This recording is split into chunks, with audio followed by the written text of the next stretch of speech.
Hello and welcome to the Total Soccer Show. My name is Daryl Grove and I'm joined by a man who's sitting with his legs closed because he saw what happened to Thibaut Courtois. His name is Taylor Rockwell. Hello. Hello. Yeah, especially since we learned, we're giving a little bit of tactics away to our 7th Division opponents that I have to play goalkeeper this weekend. I'm planning to not get 5-holed, if at all possible. Knock on wood. Legs closed at the near post. Yes. Yeah. Yes. Oh, so we are going to talk about Barcelona's 3-0 win over Chelsea in the UEFA Champions League. In the second half of today's show, we're going to talk about New York Red Bulls win over Tijuana in the Concacaf Champions League and a little bit about Toronto's defeat but victory over Tigres. It's always weird with aggregate scorelines. The same night.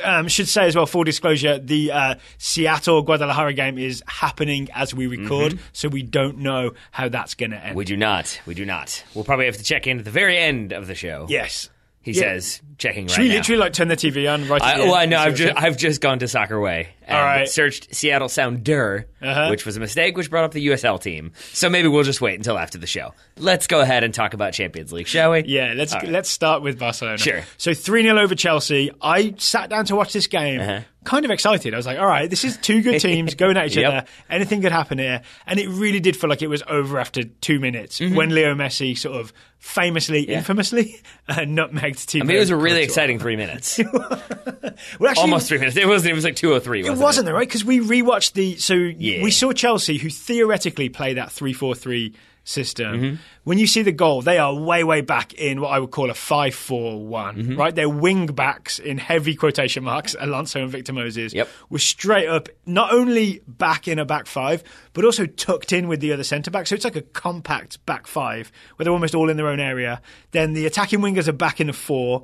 And we checked when that happened, and it was a few seconds after kickoff. Yeah. If not right from kickoff, I think they were like, oh, we'll have a couple. No, never mind. Everybody drop back. Let's all drop back. Because you can really tell by the starting position, right? If you had started with the three centre-backs in one sort of line of play, and then Moses and Alonso farther up the field at kickoff, then you would know that that's what the plan was, right? But you saw them all the way back to start with. Sure did. Chelsea invited Barcelona pressure, which I can see it makes sense to sort of sit back and maybe counter because it's 1-1. But in hindsight, it was terrible, right? Well, I think it especially is terrible for Antonio Conte, who you have to imagine had this idea of we'll sit back, we'll absorb that pressure, we'll frustrate, we'll Eden block Hazard off. will do something. Yeah, I mean, I genuinely think that was kind of the approach, is we're going to sit off, we're going to frustrate, we're going to block any opportunities, we'll break on the counter, and then we'll force them to play our game. Yep. And there is no chance that they had any plan for what happens if Barcelona score in the first 3 minutes. Yep. And I was talking to a buddy of mine, Matt, who's a Chelsea fan. I posted some tweets. He's Twitter famous now. He was pretty brutal. He is. But I was basically saying, I do still think Chelsea can get out of this if they can weather the storm a little bit. You know the game's over, right? Yeah, there's that. No, but even in the first opening, I just thought they really had no idea that was going to happen. And once you go down inside the first 3 minutes, it can be very difficult if your entire game plan is let's be defensive and frustrating to then realize we got to change everything. And it seemed like they'd gotten a hold of it, and then they conceded another goal. Isn't there a famous Mike Tyson quote of everybody's got a plan until they get punched in the mouth? Yep. Something like that. Yeah. I think everybody's got a plan at the Camp Nou until Messi scores early on. Yeah. Yeah. Should we talk about this goal? Sure. Then? So we focused a lot on Messi. Definitely the commentators, John Strong was very focused on Messi and how it was his earliest goal and all that kind of stuff. I think we both independently, because we watched this separately, right? We both independently came to the conclusion that actually this is all about Luis Suarez. I think most of the goals are actually about Luis Suarez. This was a performance from Luis Suarez. But yeah, so a teammate performance. Yeah. So he obviously gets the assist for this one. He plays it with his plant foot, it seems, into the path of Leo Messi, who finishes one time with his right foot. But if you go back, even in the preceding minute and a half, maybe 90 seconds, which is almost a kickoff. Yeah, exactly. You'll see Suarez. It's like textbook Suarez. Sometimes he's in an offside position and making the center backs think about him and drop off a little bit.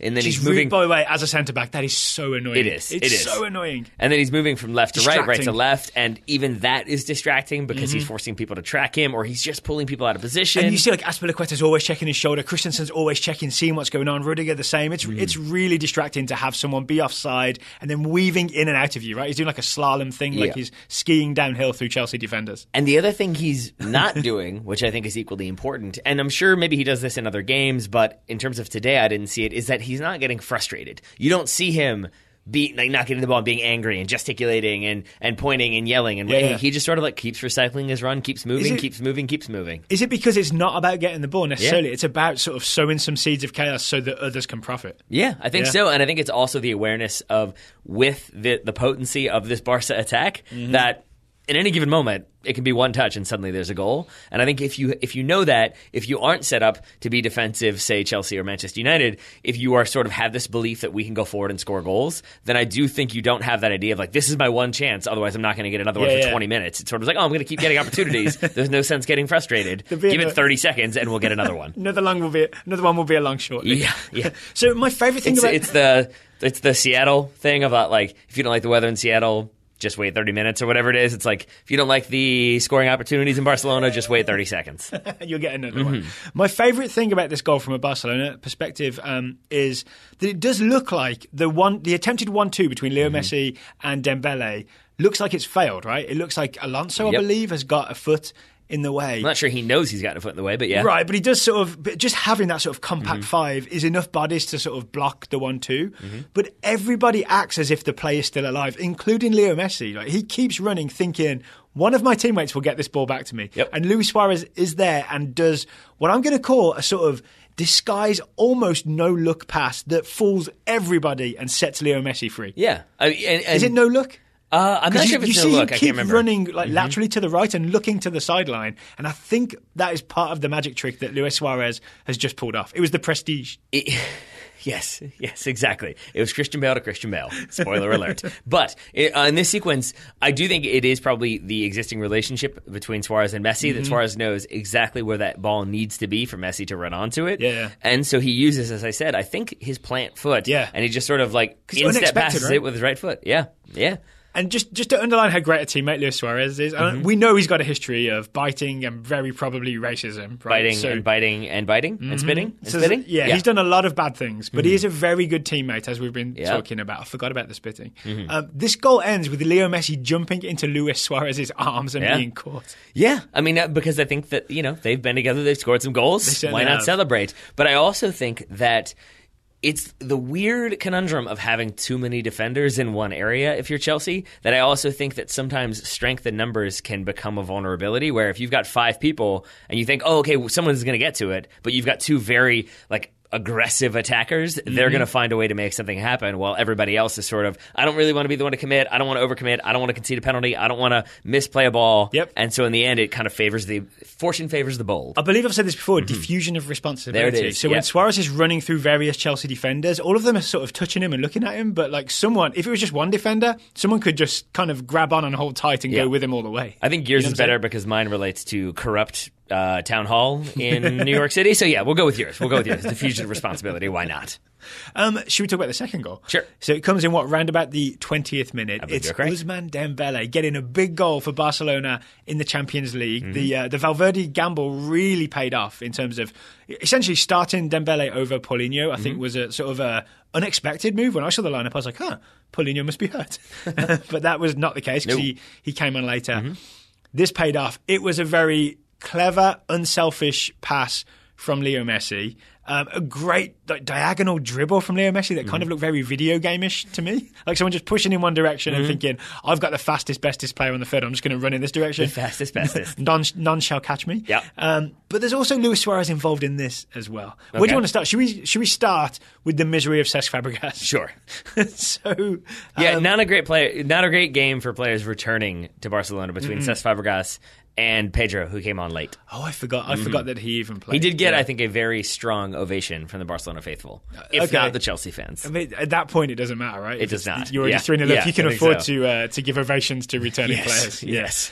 So, correct me if I'm wrong, it's Christensen heads it to Fabregas? You got it. I'm going to say no blame on Christensen.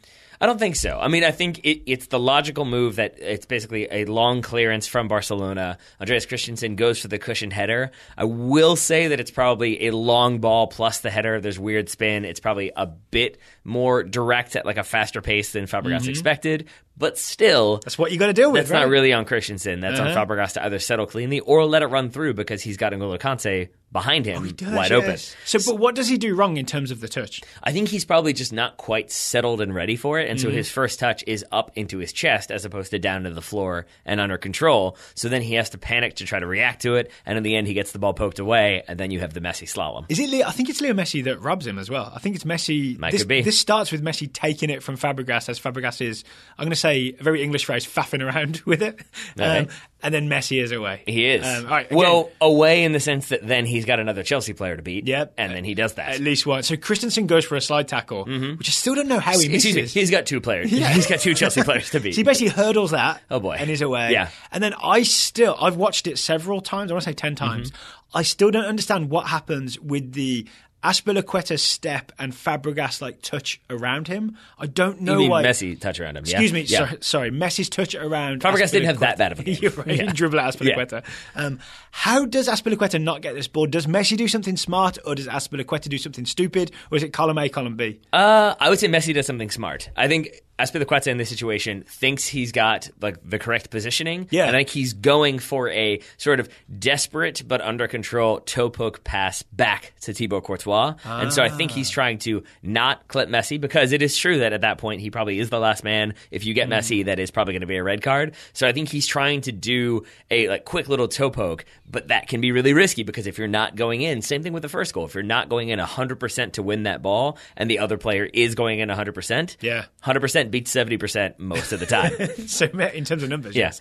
60% of the time it works every time, as Brian Fantana would say. So I remember this as a Messi, he gets there and toe pokes it around Azpilicueta, well, essentially. It's like he doesn't really get there. That's what's so confusing to me, is that Azpilicueta has positioning. He is in the right spot. It's just as he goes to poke it away, Messi beats him to that poke. But it's hilariously humiliating, because it's not like Messi tackles him and wins the ball. It's just a deft little touch that moves the ball maybe 8 inches away. Yeah. But that's all it takes for Azpilicueta to not be able to make the play. Messi's around him and Messi's away. Messi is away, but Messi doesn't finish. Instead, Messi squares it to a wide open Ousmane Dembele on that right side. I rewatched this. Dembele makes up some ground to get there, because Dembele is level with Alonso, who is at this point way farther up the field than he's been the whole day, I feel like. Yep. So Dembele has to bust a lung to get into that position. But I also noticed Rudiger would have been there, but Rudiger has tracked a Luis Suarez run, who has very cleverly dragged him over to Messi's side of the field to completely clear out all the space on Dembele's side. But, see, this is what I thought you were going to say, because the commentators on Fox Soccer Match Pass pointed this out, is if Courtois doesn't get a little hand to it, Rudiger is there. Rudiger blocks that shot. But because Courtois just gets a hand to it, it puts it around Rudiger and into the net. It's like a redirect. But I do want to say, so again, credit to the run of Luis Suarez, credit to the work of Leo Messi, but I think you have to give credit to Dembele, not just for getting the goal, but because you would understand why, if you're running at full speed and that ball is just laid there across a plate for you, to hit it one time as hard as you can. And I feel like that almost always ends in a field goal. And so it's a credit to Dembele to have the presence of mind to take a touch and back himself to then finish that ball and not sort of waste it or take too heavy of a touch or miss the opportunity. I think it was a very good decision from him when he could have been forgiven for just taking that first time. No one can ever say that Ousmane Dembele is lacking in confidence. This is true. Is that fair? This is very, very true. All right, this leads to, in around the 60th minute, I think my favourite thing that happened in this game, which is Sergio Busquets subs out, Andre Gomes subs in, and there is the biggest cheer maybe of the whole day is for Andre Gomes. And if you don't know why, I don't know this for sure, but I'm pretty confident it's because there was a story recently where Gomes says, I know I've not been playing well, and I'm essentially nervous to go out because I feel like people are looking at me and thinking, I'm very much paraphrasing here, like people are looking at me and thinking, oh, that's the guy that's not playing well for Barcelona. Yeah, it was shades of, and it comes with, I didn't read the story, but you were telling me about, I think it was an interview with Raphael Honigstein by Per Mertesacker,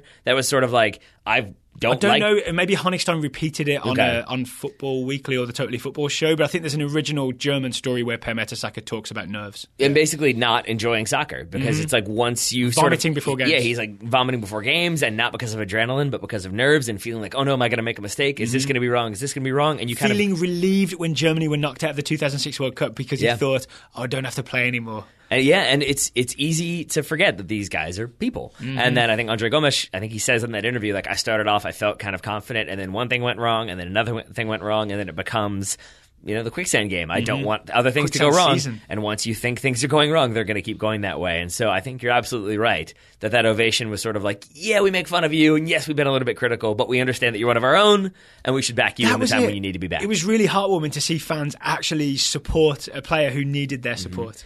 That said, again, similar to the ovation for Pedro, I do wonder if it was 0-0 at that point. Yeah. If those fans are applauding quite so loud. Right, they're like, no, keep Busquets on. Exactly. Like, no. I think Busquets was either, I don't know why I made him Busquets, but I did. I think was either nursing an injury or was just so... I think he got knocked around. Or just so 0% energy at that point that he needed to be subbed. But either way, Andre Gomes comes on, big ovation, and... peripherally involved in the third goal. Was he? So the third goal is Leo I wanted Messi. to say he was, but I don't think he was. Yeah. Let's just say that he was. Sure. Yeah. It's Leo Messi nutmegging Courtois again. Yeah. I don't know how deliberate the first one was. This one looks deliberate. This one looks like, oh, I know a thing that you do. I think that's so painful, but also I would believe Messi to do that. I think the first one, Messi just knows... no one is in a position for me to square this ball. If I try to, it probably gets cut out. I'm going to try to force this one through, especially because it seems that Courtois is transitioning. I would say it's kind of a similar thing here. The reason why I was inclined to give Andre Gomes some credit is because he was on the left side of goal. He makes a run inside, and that's what opens the space up out wide. Okay. And I thought... it was also his run that kind of blocks off Victor Moses a little bit, which lets Leo Messi get that little bit of separation. It's not. It's just poor footwork from Victor Moses. I was going to say, I feel like Messi could beat Victor Moses anyway. And I'm kind of a fan of Victor Moses, but he definitely, I like him as the right mid who goes up and down. Yeah. Because he started as a striker. So once you've got him essentially playing right back against Barcelona, he's in the wrong spot. I do think one of us, I'm not sure which, had him as a starting fullback in our Africa 11. Wing back.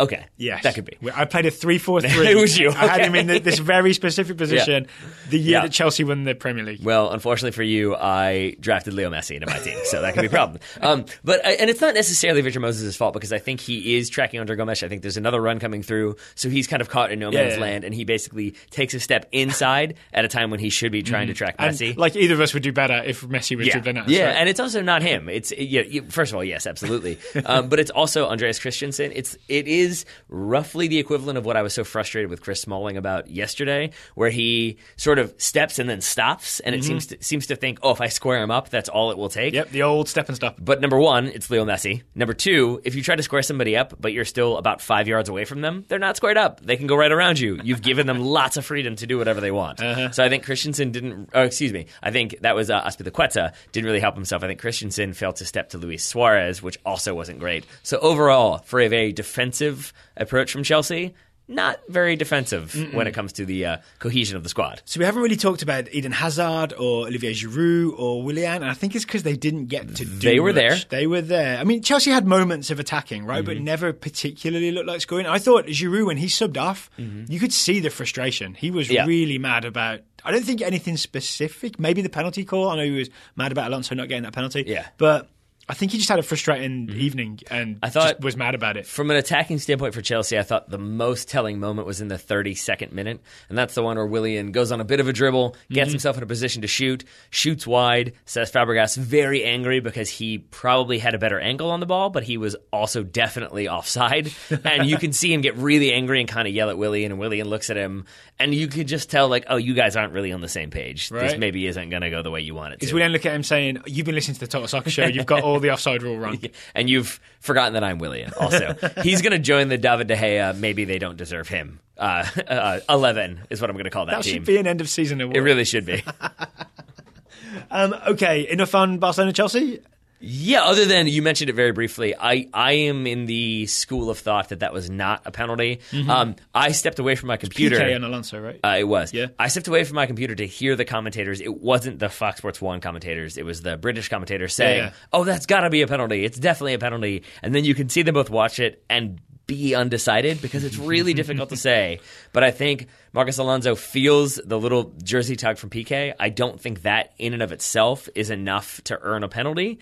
And I think Alonso then does like a sidestep to make it look like he's been clipped, and then he goes down. So it's not quite a dive because there is contact, but it's not enough contact to be a penalty. So I think Kevin McCauley on Twitter said, like, not a dive, but not a penalty. And I would agree with that completely. Yeah, that's fair. It had the feel to me of Alonso being a guy who is thinking, I'm not a striker. Yep. My best bet here, my highest percentage move here is to go down. Yeah. And that is not the worst strategy at times. If you feel like you're not going to be able to get the shot off, or you don't back yourself to do what you need to do to get the goal, maybe you think, ooh, there's a little bit of contact. Somebody else can finish this one for me, unless the official doesn't give that call.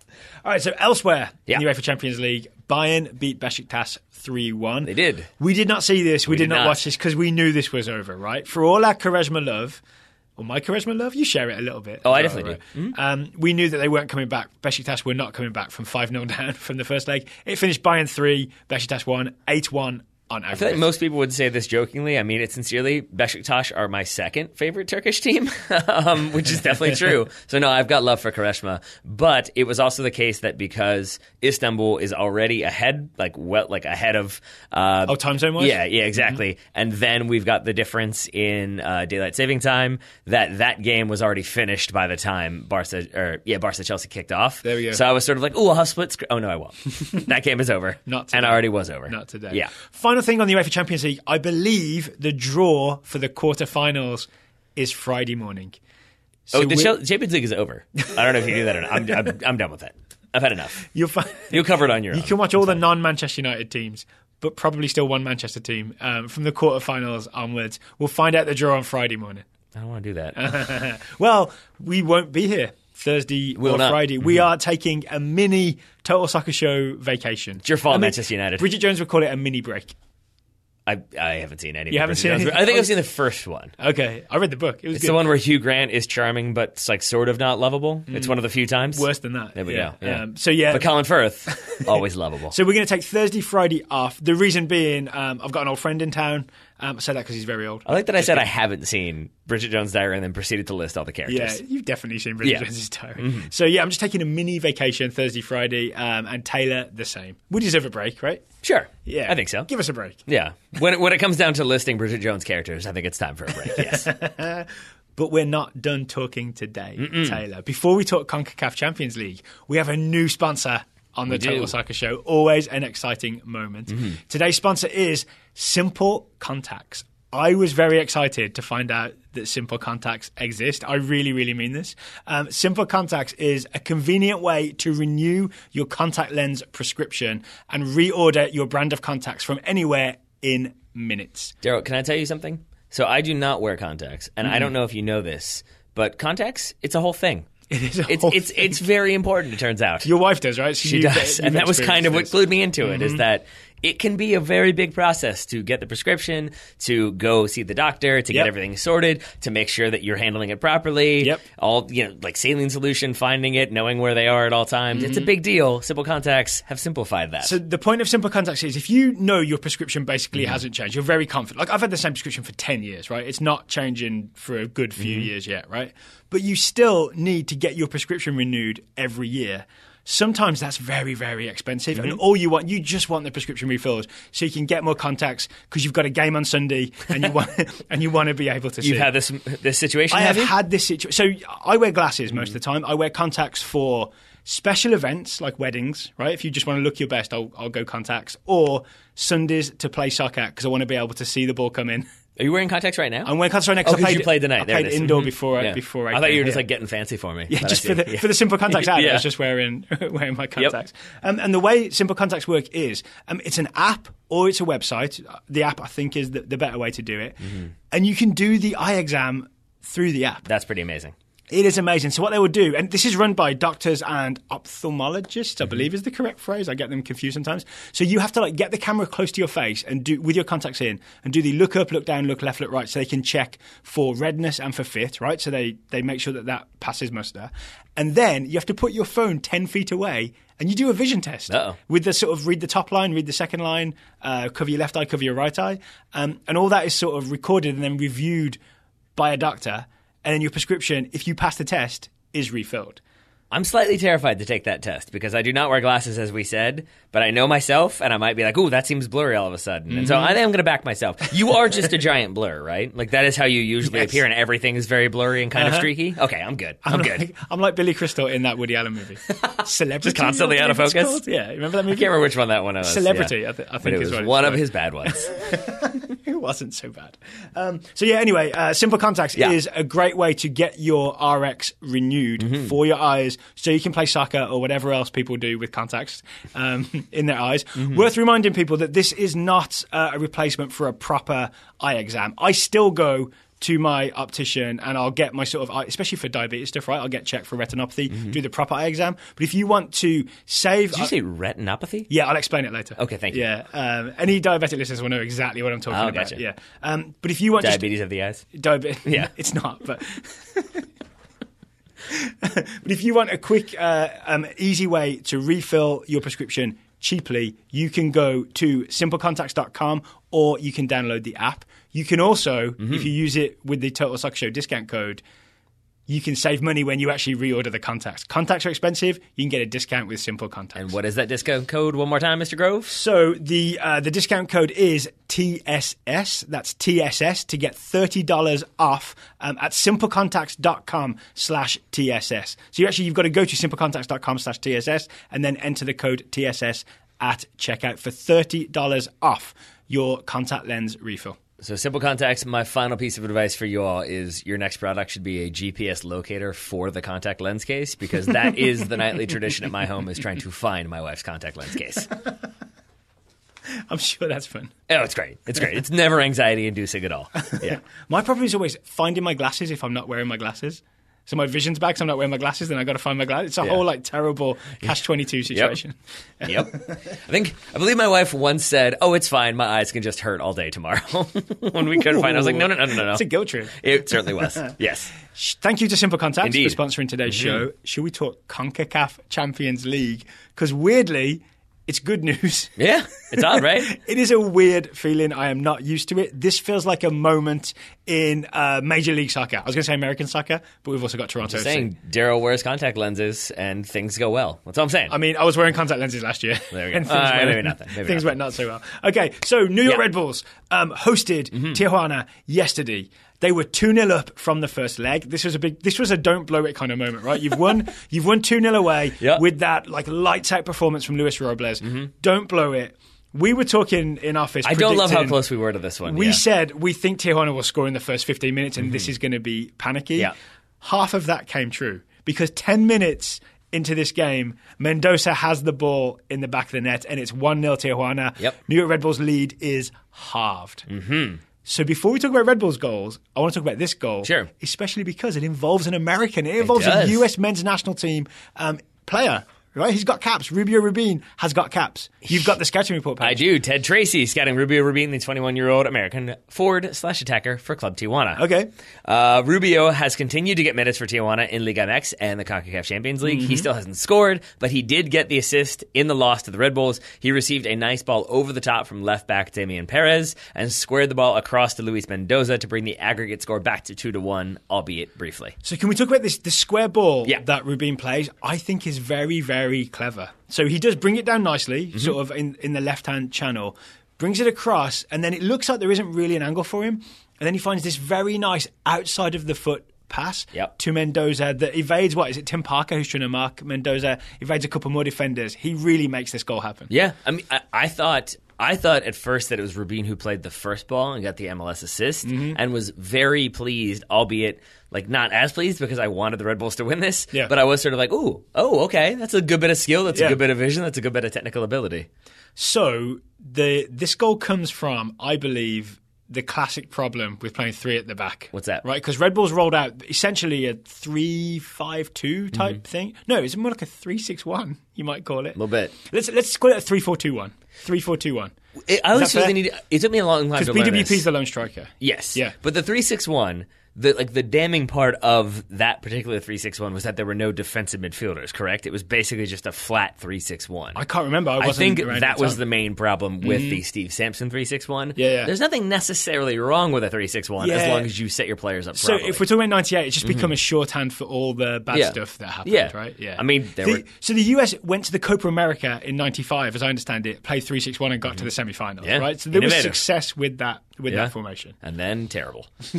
But to your point, the problem can be then, I'm assuming, that you've got those three center backs, your wing backs can push forward, and there's a large amount of space that can then be exploited. Can be. So the reason that Rubin can get in that little seam, can get in that little channel and get that ball is because Murillo, who is playing right wing back for Red Bulls, has just pushed up a little bit and left that little gap between him and I believe Aurelian Collin was the right centre back. So there's this weird hole always appears in any wing back system, and you can exploit it just like Tijuana did. They did. Luckily, Murillo very much redeemed himself through the rest of this game. I mean, I was going to say, I think the thing here is that Murillo just wanted to be involved in every single part of the highlights. So he did that, and then he was involved in everything else as well.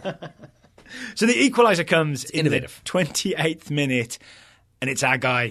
It's Tyler Adams. Tyler Adams is there with a relatively simple finish after some great work from the rest of the Red Bulls. I love that you just own Tyler Adams fandom now, that all of the tweets we got were like, Daryl's going to be insufferable tomorrow, which I thought was outstanding and not true. You were quite sufferable. I always try my best to be at least sufferable. At least sufferable. But I did imagine you seeing that he scored and just getting like a very proud papa moment. Well, you know the way that I might have been especially insufferable because of this goal is because it came from Tijuana pushing people forward for a corner kick. That's right. If you remember, this comes from Tim Parker is defending, I think, deep cross from Tijuana. And Robles is there, another defender is there, and Parker takes a weird decision to just do a bang header out of bounds behind for a corner kick. Was it a header or was it a volley? I can't remember. I thought it was either way he puts it out of bounds, and I was with you that I thought like that was strange, except then he gets up and Luis Robles gives him like a big high five and very much like pumps him up, and I think that was maybe Robles, like we saw last week where he did the kind of like at the last moment like and just like punches the ball up in the air. Yeah. I do think he's a little bit flying by the seat of his pants at sometimes, and I wonder if maybe that was him recognizing, I'm not going to be able to make a play, and Tim Parker taking decisive action. Just appreciating the decisiveness. I think so. Right, yeah. Just and I say that only because just setting up a Red Bulls counterattack. Also that. Yeah, that's what the whole game plan was. But no, it was just that like there was no frustration from Robles. It was 100% like, thank you for doing that. Good job. So I have to believe that Tim Parker did a good job. And then obviously set up the counterattack. So we break down the field. I believe it's Murillo is involved. I think is this the goal where Bradley Wright Phillips does the sort of it comes to him and he almost fakes to shoot after Murillo plays it in, but then just slightly adjusts his angle, turns a little bit, and squares it to Tyler Adams.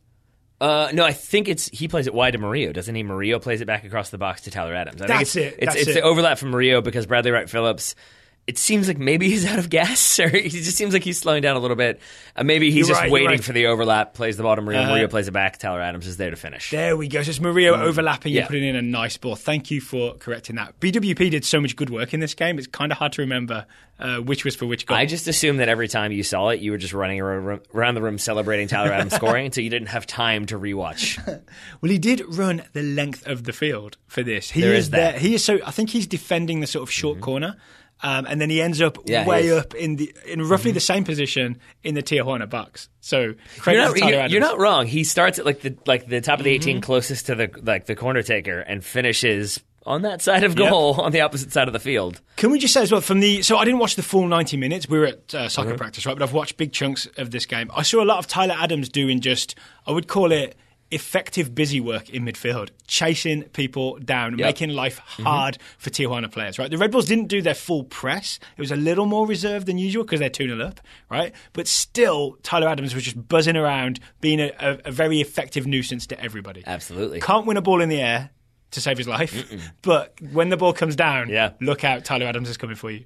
True, and a strong game from him and a goal. And yet I have to say, I thought the player who performed the best in my mind was Bradley Wright Phillips because he is the one who dribbles forward, has the MLS assist for that Adams goal, has the next 2 assists for the Red Bulls. Yes. And the most telling one, the most impressive one in my mind was the third goal. That beautiful ball, like he bends it around the last defender but into the path of the attacker. It's for Kaku. Who puts it in the back of the net. But it's such a perfect ball because the goalkeeper can't come, but maybe has those first 3 steps like, oh, I got this. And then it's the oh no back pedal that allows for the attacker to have all the momentum. Was I saying that I dream of playing that ball? And I've tried it so many times. Anytime I get down the right, I'm very rarely down the left. I would love to be able to play that ball that goes behind a defender, then bends away from the goalkeeper into the path of a teammate.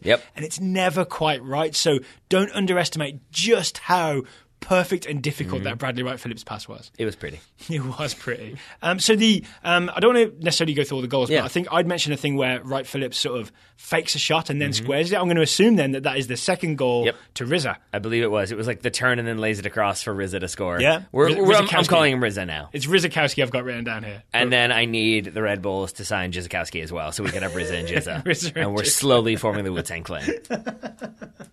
The Red Bulls moved to Staten Island. We're good to go. So congratulations to New York Red Bulls.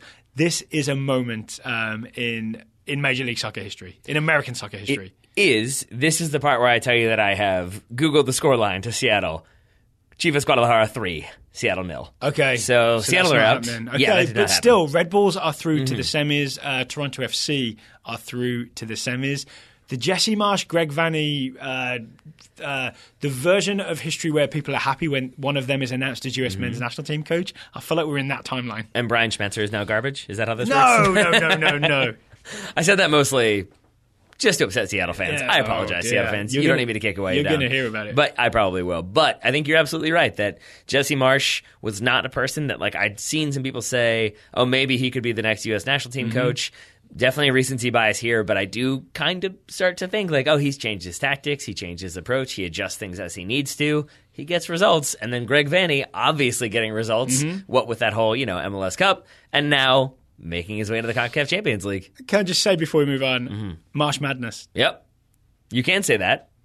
As in Jesse Marsh Madness. Oh, I'm aware. I'm aware of what you've done. I feel like there's a consistent theme on TSS of you underappreciating very good jokes recently. My dislike for puns. Am I overestimating very good jokes? No, there are many people out there who I assume enjoy puns. They're just not sitting on this side of the table. All right, so we'll move on from Marsh Madness and we'll talk Greg Vanney's Toronto FC.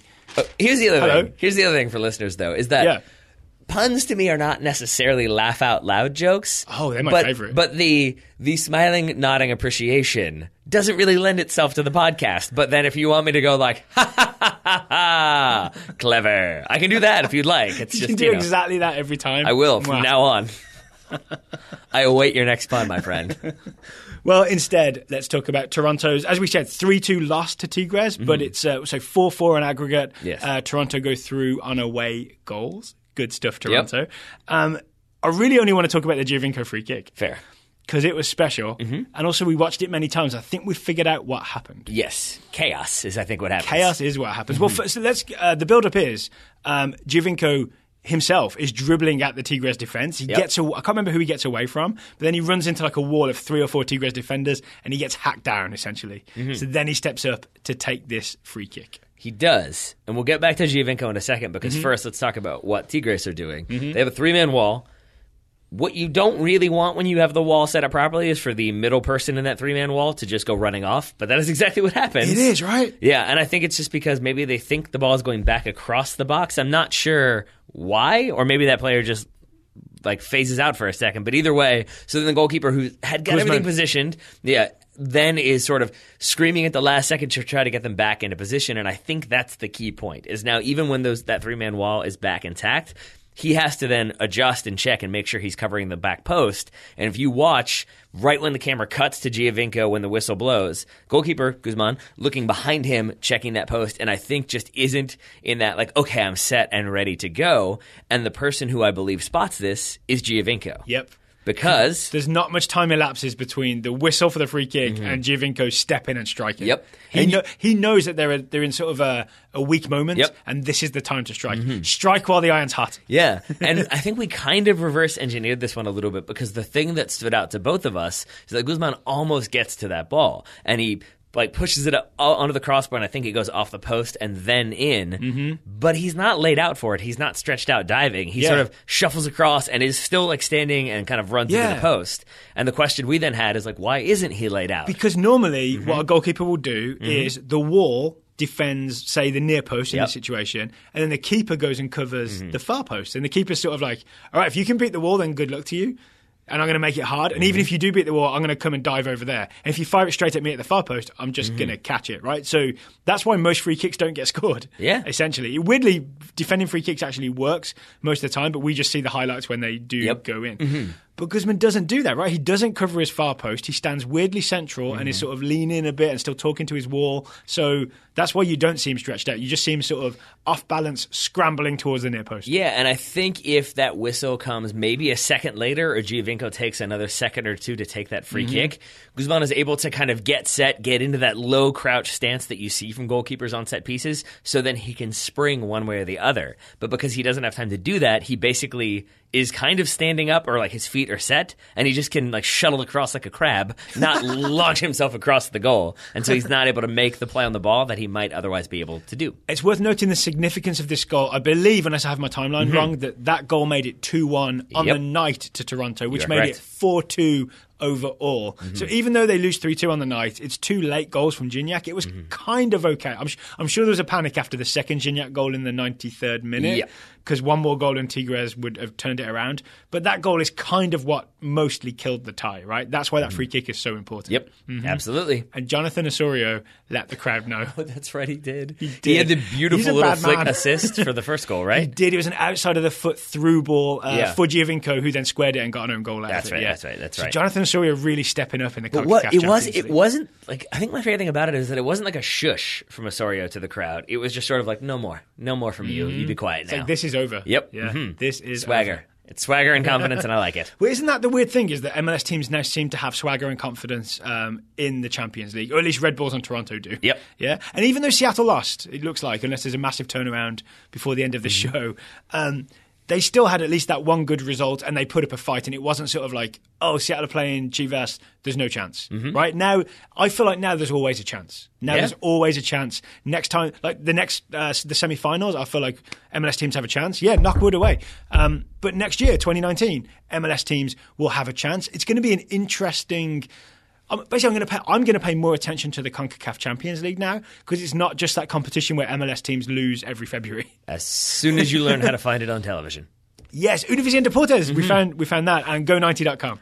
We got there eventually. And just in time for the semi-finals. Indeed. Yeah. So congratulations to Red Bulls and to Toronto, and good effort from Seattle, at least in the first leg. And in the first 30 minutes or so, right? Because when we last checked in, it was 0-0. And we were like, okay, things are okay. Things are okay. And Logan Dempsey was looking ready to go.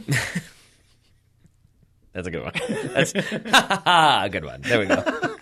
No, that was actually genuinely good. That was actually me laughing. It's not as satisfying as I thought it would be. Yeah, there you go. So congrats to MLS teams.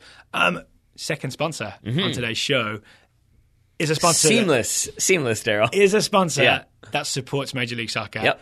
It's Roughneck Scarves. Roughneck Scarves are the official scarf providers of, count 'em, US Soccer, Major League Soccer, United Soccer Leagues, and the NCAA, and the Total Soccer Show. Roughneck Scarves, a magnificent provider of soccer scarves. And I would say the key thing, magnificent provider of soccer scarves for both hot and cold weather, because we are in the weird period in Virginia where sometimes it's snowing, but then sometimes it's 70 degrees. Yeah. And they've got you covered. They've got the lightweight scarves for when it gets warmer. They've got the thicker scarves for when you're cold. So you could just buy both, and then you're covered. So normally we do a big Twitter question and we read out our best answers. We decided today that even though we genuinely do love doing those ads, it's worth really specifically talking about Roughneck Scarves product, the scarves themselves. That said, I could probably do a lot of them, because I imagine it would be Leo Messi making Chelsea players cry and Giovinco making Tigres players cry. That is true. And Bradley Wright Phillips or Tyler Adams destroying Mexico. Something like that. That's what I would go with. I also want to talk about Roughneck Scarves as a sort of a great long-term sponsor for TSS. They supported us in the very early days when we were just looking around for sponsors. Roughneck Scarves were like, yeah, we'll support you guys, and they've supported us ever since. So that's why we really appreciate them. We think they are a great company, especially because they're a great company to work with. Indeed. I mean, they helped us design the scarf and figure out the layout, make it pretty. We didn't do that. We don't know how to do these things. I think we sent them a bad version. They were like, we can tweak this a bit. We can help you out. Here's a soccer ball and the words Total Soccer and Show. It is work. And then they made it work. You can also design your own custom scarves with Roughneck Scarves. If you go to roughneckscarves.com, you can use the discount code Total Soccer Show, all one word, for 20% off anything you see at roughneckscarves.com. If you were thinking of buying a Red Bull scarf or a US Soccer scarf or a Toronto scarf to celebrate this week, that is the place to go. Or if you're like me and it's mid-March, which means you're suddenly very interested in college basketball, as we said, they're the official scarf provider of the NCAA. If you want to make it look like I've been a fan the whole time, you go out there, get your scarf, then you're good to go. What's going to be bigger, March Madness or March Madness? Well done. See? Let's move on to scouting reports. But March Madness is the answer. Yeah, I think that's true. One of those makes everyone in the country call out sick. Yeah. And the other one just makes everyone in a certain area of the country clap. Maybe one day the whole country. Indeed. Yeah. Okay. Maybe. To the scouting reports, we have lots of updates on promising young players from around the globe. We certainly do. Some American, some not American.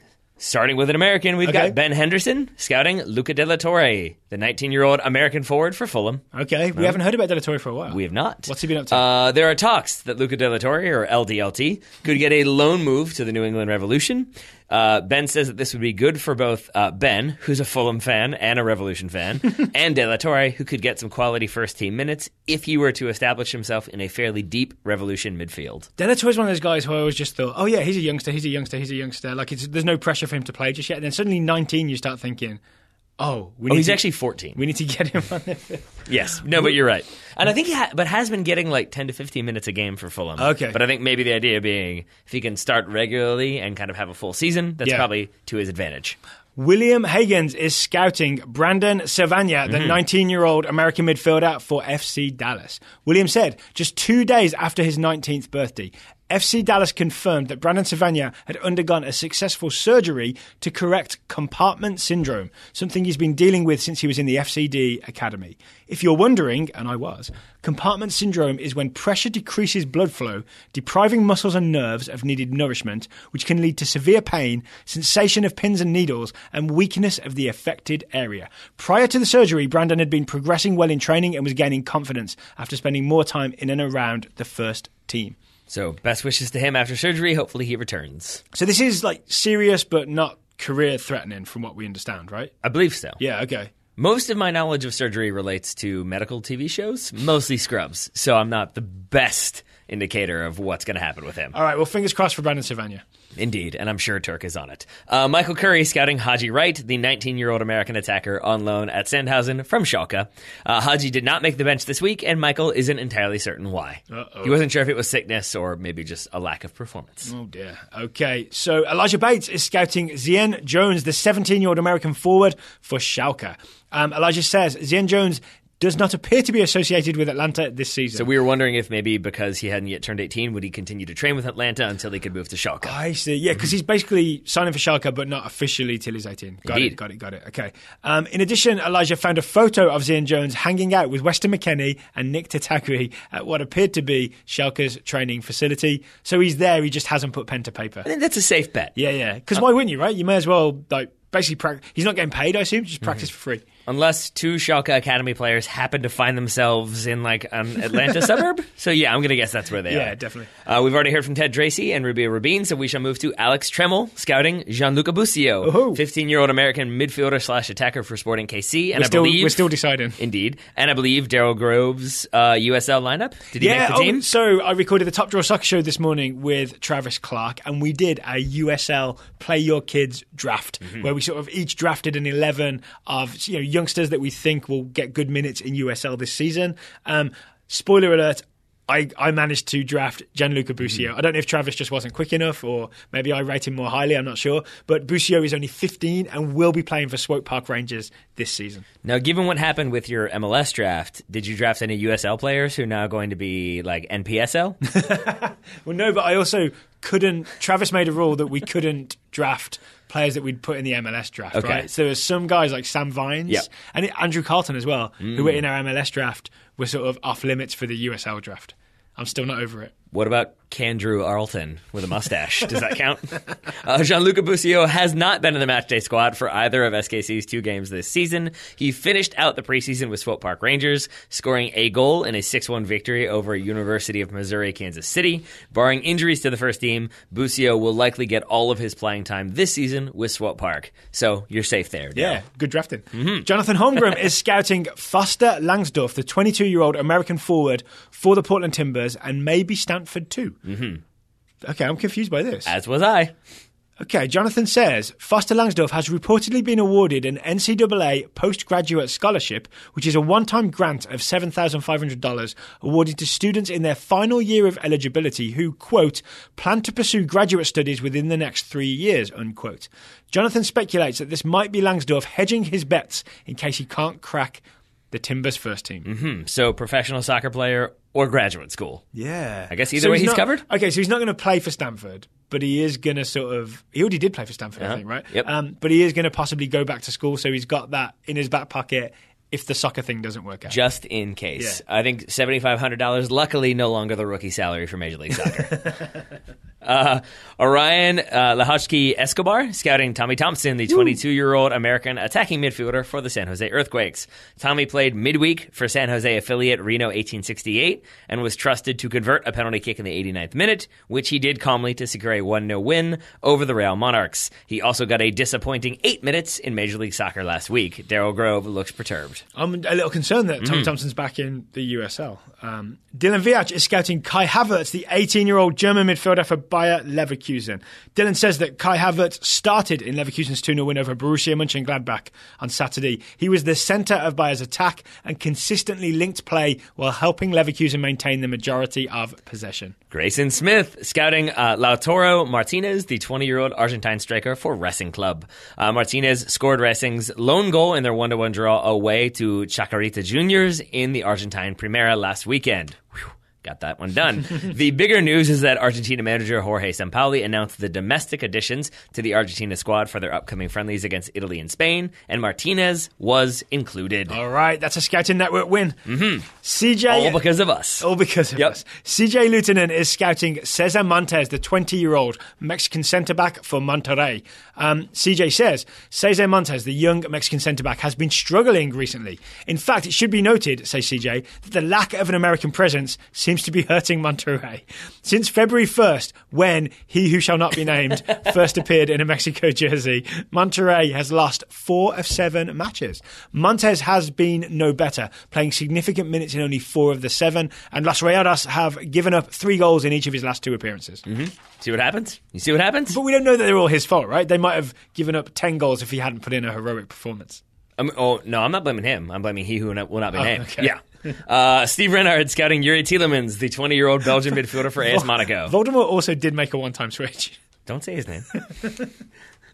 Yuri Tielemans, the 20-year-old Belgian midfielder for AS Monaco. Look, just because we watched the new Harry Potter trailer together doesn't mean that you can go off spouting his name. That gets us into trouble, man. That gets us into trouble. I think if they just said his name earlier, they could have dealt with their problems earlier. I'm clearly, just saying. You are forgetting the central plot of the last film. In the last month, Tielemans has played all over the place. He has been a starter and a substitute. He's played in defensive midfield as an attacking winger on the left and right sides of midfield. In that same time period, Steve had a bike accident and an unrelated surgery, so we'll hope for happier times for both Mr. Tielemans and Mr. Renard. I second that. John Adams, not that one, is scouting Shayan Harrison, the 20-year-old English striker on loan at Southend United from Tottenham.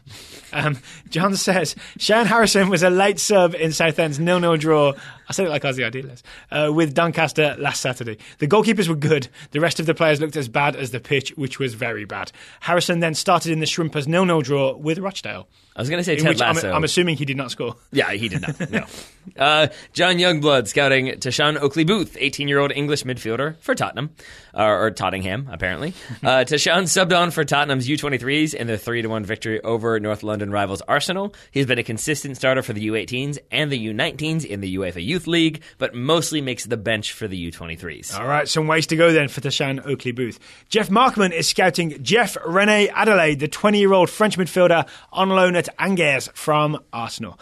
Excellent pronunciation. Angers drew 0-0 with Bordeaux last weekend. Or drew 0-0 with Bordeaux last weekend, but not for lack of effort by the Jeff. He completed 11 of 14 take-ons, making him the only player in Europe's top 5 leagues to successfully complete more than 10 dribbles this weekend. How about that? Could he be the answer to Arsenal's incomplete midfield? Probably not, but the stat is notable.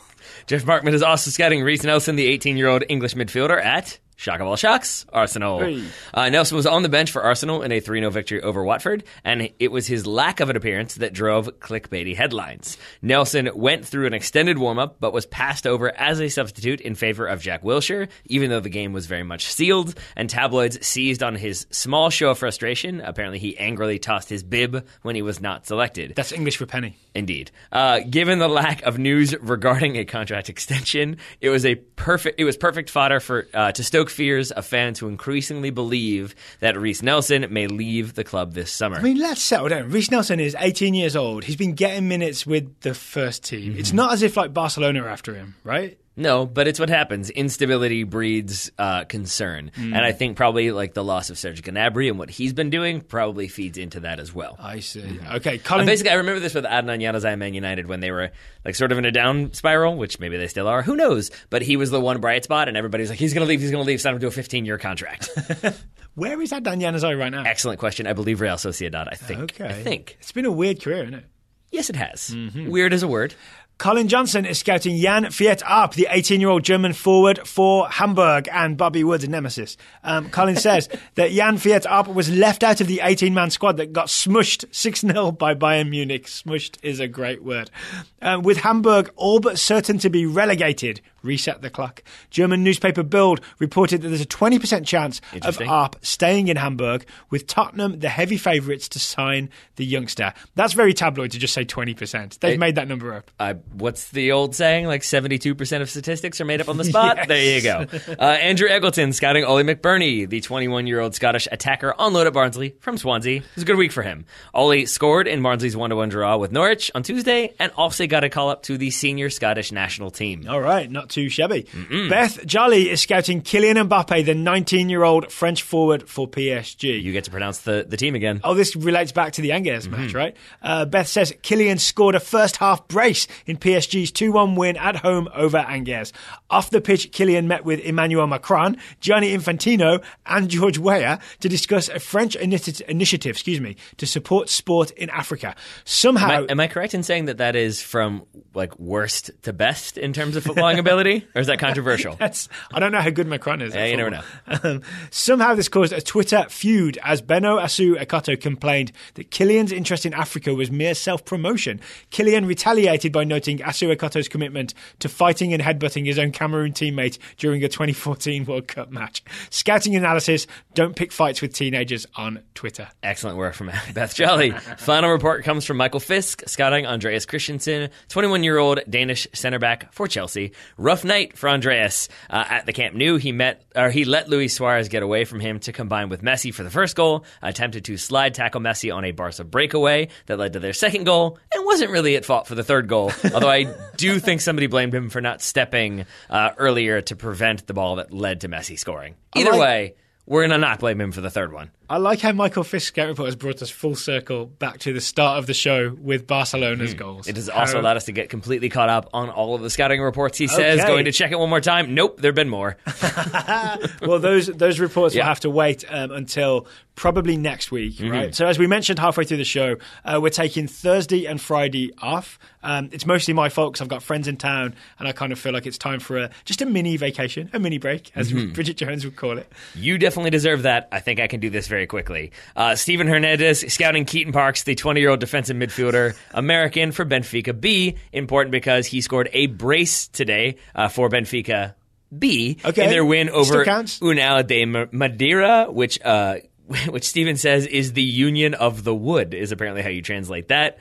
There you go. Okay. His first goal came from a set piece where he headed in a corner. The second was the result of a good run into the box where he met a well-timed flick. The finish wasn't pretty, but it went in, and that's really all that matters. I'll bet if you follow Scuffed on Twitter, that Scuffed will have highlights of Keaton Parks. A 17-tweet thread highlight? Yeah, yes, I think so. Yeah. And it will be glorious. And every single one of them will be great. Yes. Follow Scuffed on Twitter, is I guess what we're saying. Do that. Any more, or are you saving the rest for next week? That's it. I thought more had come in. I just forgot to delete Servania, Mbappe, and Christensen. There we go. So we're caught up. So we are officially caught up. Can we have a TSS high five? We can, except that I'm now terrified. Look, can we end the show, please? Before more come in. It's 12:30 at night, now on a Friday morning, and I'm terrified. We're tempting fate. Yeah. We're tempting fate. Okay, so as I was saying, taking Thursday and Friday off, we've definitely got that point across, right? Yes. If you need more content for those days, I would encourage you to listen to the Top Draw Soccer Show. If you want to hear Travis and I talk about promising young players in the USL, go and find the Top Draw Soccer Show. Please give it a listen. It is our other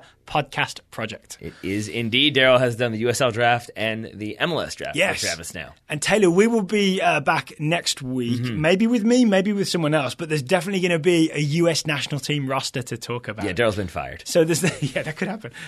There's the March 27th friendly against Paraguay. We are expecting the US roster on Sunday night or Monday morning from US Soccer? My guess is going to be Sunday sometime during Major League Soccer games or just before. That would make sense, right? Maybe at halftime. It's often at halftime so they can sort of drive the ratings. Yeah. Which isn't a bad PR move. No, it's not. You glanced over this. It is Friday. That is the time that you let people go. Daryl, I'm sorry. This is it. For the week. I'll see you on Monday, buddy.